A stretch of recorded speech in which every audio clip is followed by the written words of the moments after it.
दोस्तों नमस्कार। ईरान ने अब अमेरिका को साफ जवाब दिया है कि ना ही कोई रास्ता खोला जाएगा और ना ही अब अमेरिका से इस वॉर के दौरान कोई बात होगी। दरअसल दोस्तों अगर बात की जाए, ईरान ने ये बात अपने पार्लियामेंट में कही है या फिर ईरान के पार्लियामेंट से बात उठते हुए दिखाई दी कि चाहे जितना अमेरिका प्रेशर ईरान के ऊपर बना ले, स्ट्रेट ऑफ हॉर्मुज नहीं खोला जाएगा और साथ ही साथ इस वॉर के दौरान अमेरिका से कोई भी बात नहीं होगी। ऐसे में कुछ सवाल उठते हुए दिखाई दे रहे हैं कि क्या अमेरिका की मुश्किल अब इस वॉर में और भी बढ़ने वाली है, क्योंकि अमेरिका के साथ कोई भी इस समय खड़ा नहीं हुआ है। और साथ ही साथ सवाल तो ये भी उठता हुआ दिखाई दे रहा है कि क्या अमेरिका इस वॉर में अकेला हो गया है।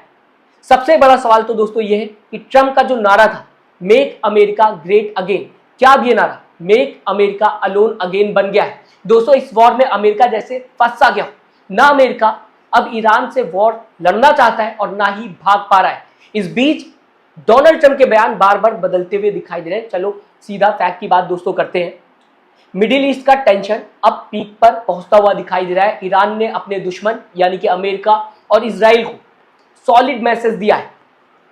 स्ट्रेट ऑफ हॉर्मुज को खोलने से साफ इंकार कर दिया गया है, जिसके बारे में एबीपी न्यूज अपडेट देता हुआ नजर आ रहा है, जहां ईरान ने किसी भी तरह की बातचीत से साफ इंकार कर दिया है कि ना ही अब अमेरिका से बात होगी और ना ही इजराइल से बात होगी। ईरान की पार्लियामेंट के डिप्टी स्पीकर ने खुल के ये बात कही है पार्लियामेंट के अंदर, हार्मोन्स स्ट्रेट नहीं खोला जाएगा। अमेरिका के साथ ना तो कोई बात हुई है और ना ही आगे कोई बात होगी। यार ये सिर्फ एक स्टेटमेंट नहीं है, इस बात को समझना होगा, ये एक बड़ा ट्विस्ट है।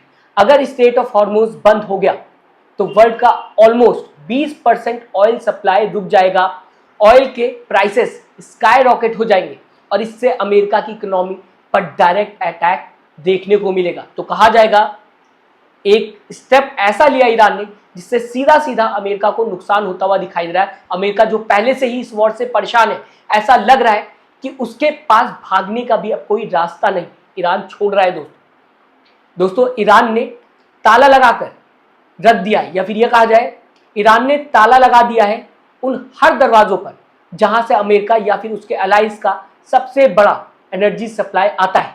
अब अमेरिका को या तो निगोशिएट करना होगा ईरान के साथ, जिसके लिए ईरान तैयार नहीं है, साफ बोल दिया ईरान ने, या तो मिलिट्री फोर्स का इस्तेमाल करना पड़ेगा अमेरिका को, जो रिस्की है क्योंकि ईरान के मिसाइल और माइंस हार्मोन्स को माइन फील्ड बना सकता है। और साथ ही साथ इस वॉर की अगर बात की जाएगी, अमेरिका को नुकसान देखने को मिलेगा जो कि पहले से ही इस वॉर की वजह से लॉस में चल रहा है। और अब सुनो सबसे बड़ा झटका अमेरिका को कैसे लगता हुआ दिखाई दे रहा है।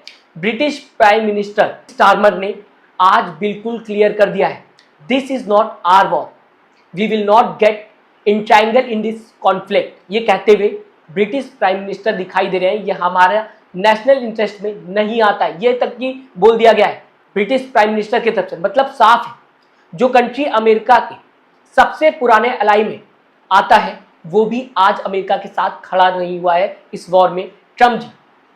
अब क्या अकेले रहकर क्या अब आप अमेरिका फर्स्ट का नारा लगाएंगे या हार्मोज के बाहर खड़े होकर ऑयल मंगवाएंगे आप? ब्रिटेन भी नहीं आ रहा आपका साथ देने, तो कौन आएगा आपके साथ इस वॉर में, कौन खड़ा होगा आपके साथ इस वॉर में? दोस्तों पिक्चर अभी बिल्कुल क्लियर होते हुए दिखाई दे रही है, या फिर ये कहा जाए बिल्कुल क्लियर है।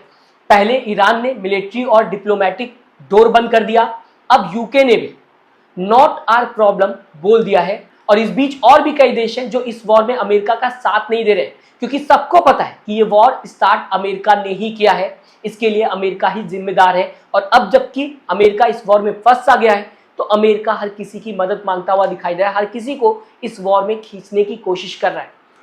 दूसरी तरफ ईरान भी ये कहता हुआ दिखाई दे रहा है कि कोई बात नहीं होगी, ना ही स्ट्रेट ऑफ हॉर्मुज खोला जाएगा और ना ही वॉर के दौरान अमेरिका से कोई भी बात होगी, क्योंकि अमेरिका ने पहले अटैक किया और उससे पहले कोई बात नहीं की थी और ना ही बताया था कि हम अटैक करने जा रहे हैं। सीधा सीधा अमेरिका और इजराइल ने अटैक कर दिया अचानक से, जिसके बाद ये वॉर शुरू होते हुए दिखाई दिया और अमेरिका बात करना चाहता है, जिसके लिए ईरान ने साफ मना कर दिया। फिलहाल इस पूरी खबर को आप किस तरीके से देखते हैं, मैं चाहूंगा अपनी राय दोस्तों कमेंट बॉक्स में जरूर दीजिए।